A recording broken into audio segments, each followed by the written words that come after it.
इग्नू में on an average कितने marks दे दिए जाते हैं, एक ऐसी आंसर शीट आपको दिखाने वाली हूँ, ओरिजिनल इग्नू के आंसर शीट जिसमें 85 प्लस मार्क्स मिले हैं। अभी जो आंसर शीट होने वाली है MPA 12 के बारे में, जो मास्टर्स इन पब्लिक एडमिनिस्ट्रेशन में पहले साल में पढ़ाया जाता है। इग्नू में पासिंग मार्क्स कितने होते हैं, तो इन सभी के आंसर्स के लिए continue watching this video. So welcome and welcome back to my YouTube channel. My name is Muskan. आज की वीडियो में हम बात करने वाले हैं 2-3 चीज़ों के बारे में। सबसे पहला, इग्नू के अंदर पासिंग मार्क्स क्या होता है। तो 40% आपका पासिंग मार्क्स होता है और आपको थ्योरी एंड असाइनमेंट जो होता है आपका, उसमें अलग अलग पास होना पड़ता है। तो 40% दोनों के लिए ही क्राइटेरिया है और इस तरीके से आपको दोनों तरफ ही पास होना पड़ेगा। दूसरे मेन इंपॉर्टेंट क्वेश्चन पे आते हैं, वो है कि इग्नू के अंदर मार्क्स किस तरीके से दिए जाते हैं, या अगर थोड़ा आइडिया लग पाए कि किस तरीके की यहाँ पर मार्किंग स्कीम यूजुअली होती है और एन एवरेज। तो यहाँ पर ना, टू बी वेरी ऑनेस्ट, कोई ऐसे क्राइटेरिया नहीं है। कभी कभी क्या होगा, कोई आपका एग्ज़ाम अच्छा चला जाएगा पर एक्सपेक्टेशन के हिसाब से उसमें कम मार्क्स आ जाएंगे, और कोई एग्ज़ाम कभी ऐसा होगा थोड़ा एवरेज या बिलो एवरेज गया है और उसमें अच्छे वाले के कंपैरिजन में ज़्यादा मार्क्स आ जाएंगे। तो ये जो सिनेरियो मैंने भी जस्ट बताया है, ये वो लोग ज़्यादा रिलेट कर पाएंगे जिनके 2-3 एग्ज़ाम हो चुके हैं और फिर उनका रिजल्ट आ चुका है। तो ये चीज़ रियल में होती है। तो ऐसा कोई स्पेसिफिक चीज़ नहीं है कि भाई क्या कर दें कि मतलब बहुत ज़्यादा अच्छे मार्क्स आ जाएं, but still there are cases जहाँ पर अच्छे मार्क्स लोगों के काफ़ी आए हैं। 85 प्लस, जैसे मैं भी आपको बता रही थी कि मैं एक आंसर शीट आपको ऐसी दिखाने वाली हूँ ओरिजिनल, जिसमें 85 प्लस मार्क्स आए हैं एक कैंडिडेट के।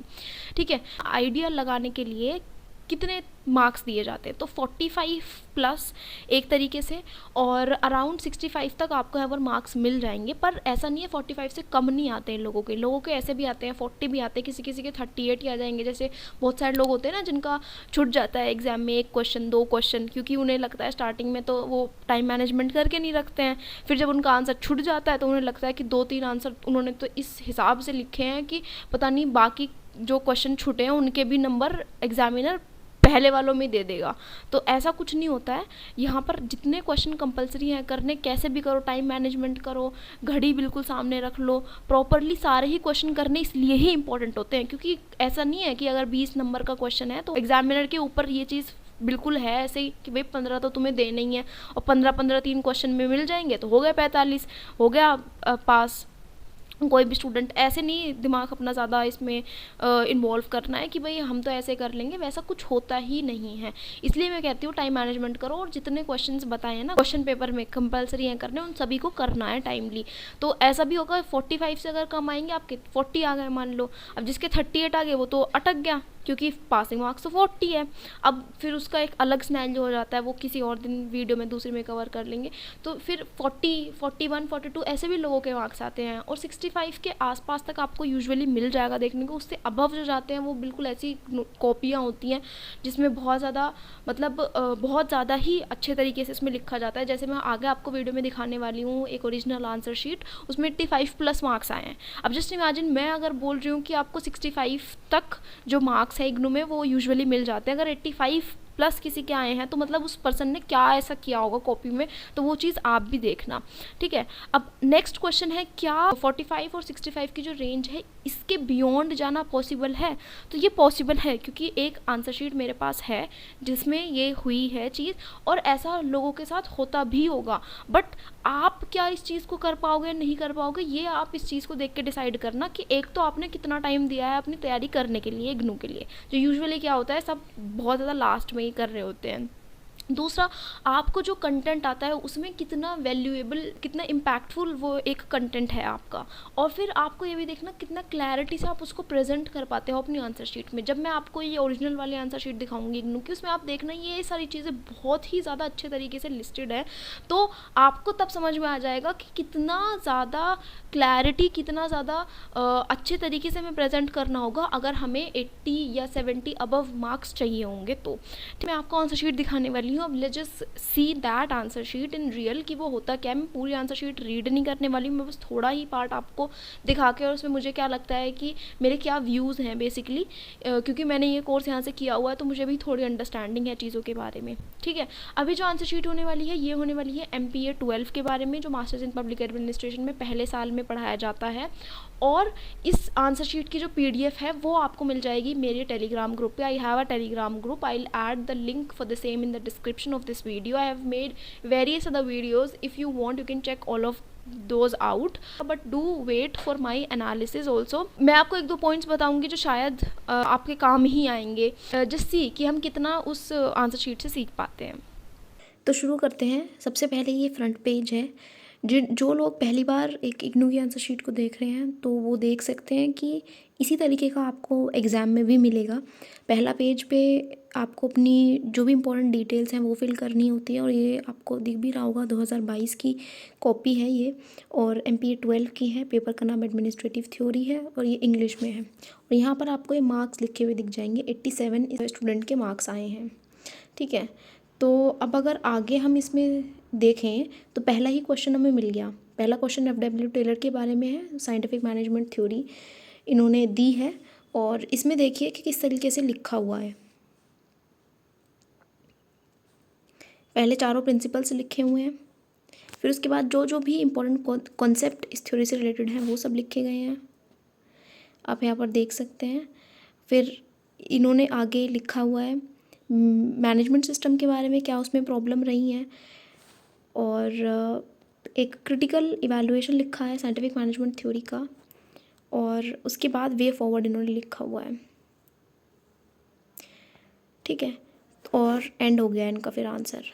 तो अब आप जब इसको रीड करोगे ना प्रॉपरली तो आपको ये चीज़ समझ में आ जाएगी कि कितना ज़्यादा क्वालिटी कंटेंट इस कॉपी के अंदर लिखा है, और सारी ही चीज़ें ना पॉइंटर्स में लिखी गई हैं, पर सारी ही चीज़ें बहुत ज़्यादा जो इम्पोर्टेंट पॉइंट्स हैं ना वो सब ही लिखे हैं इसके अंदर। एक भी इम्पोर्टेंट कॉन्सेप्ट, एक भी इम्पोर्टेंट पार्ट, एक भी इम्पोर्टेंट कीवर्ड नहीं छोड़ा गया है उस पर्टिकुलर थ्योरी से रिलेटेड। तो ऐसे अगर लिखा जाता है ना तो मिलते हैं बहुत सारे मार्क्स, जैसे इनको मिले 87। फिर इन्होंने ना क्वेश्चन का जो आंसर है वो प्रॉपरली लिखा है, और क्वेश्चन को पूरे तरीके से इन्होंने जस्टिफाई किया है, एक तरीके से पूरे प्रॉपर एक एक सब पार्ट्स को इन्होंने लिखा। जैसे क्वेश्चन था FW Taylor formulated principles of scientific management to overcome the deficiencies in management system. In short मतलब ये है कि FW टेलर के जो प्रिंसिपल्स हैं साइंटिफिक मैनेजमेंट के, वो मैनेजमेंट सिस्टम के अंदर जो कमियां हैं उनको ओवरकम करते हैं, ठीक है। तो अब इन्होंने यहाँ पे लिखा भी हुआ है कि क्या क्या कमियां हैं मैनेजमेंट सिस्टम के अंदर, और कैसे टेलर जो है उनको एड्रेस कर रहे हैं, ये इसके साइड में लिखा हुआ है। अब बहुत बार क्या कैंडिडेट्स करते हैं या स्टूडेंट्स यूजुअली करते हैं, उन्होंने बस थ्योरी पढ़ी है और डायरेक्टली जाके वही लिख दिया। एक बार क्वेश्चन भी प्रॉपरली देखना होता है कि वो पूछ क्या रहा है, और उसकी डिमांड को एड्रेस करना भी बहुत ज़्यादा इंपॉर्टेंट हो जाता है।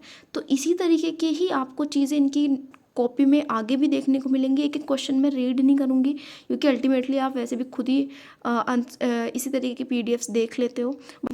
ऐसे ही नेक्स्ट जो पार्ट है, फिर इन्होंने लिखा हुआ है आगे क्रिटिक ऑफ वेबर ब्यूरोक्रेसी। फिर आप देखो किस तरीके से एक एक चीज़ इन्होंने लिखी है, थिंकर्स के नाम, इम्पोर्टेंट पार्ट, इम्पोर्टेंट टर्म्स, सब प्रॉपरली। और देखो कितनी क्रिएटिव तरीके से इन्होंने अपनी कॉपी को यहाँ पर बनाया हुआ है।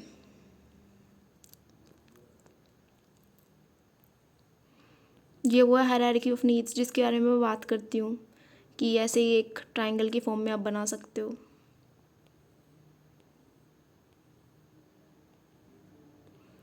जिन लोगों का MPA 12 का एग्ज़ाम होने वाला है वो इसको पहले भी एग्ज़ाम से पहले देख सकते हैं, और जो 5 क्वेश्चन इस कॉपी के अंदर लिखे हुए हैं उन 5 क्वेश्चन के लिए भी वो इस कॉपी को रेफ़र कर सकते हैं डायरेक्टली, क्योंकि यहाँ पर क्वेश्चन आंसर की फॉर्म में प्रॉपर लिखा हुआ है। तो उन क्वेश्चंस के लिए आपको कंटेंट भी सर्च करने की ज़रूरत नहीं है, डायरेक्टली यहाँ से याद करो और डायरेक्टली भी लिख सकते हो एग्ज़ाम के अंदर।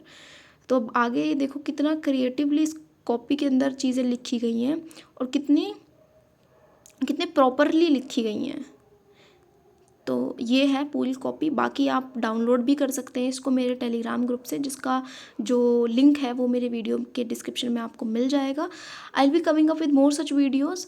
अगर आपके जो भी व्यू हैं इस वाले आंसर शीट से रिलेटेड आप वो कमेंट सेक्शन में ज़रूर लिखें।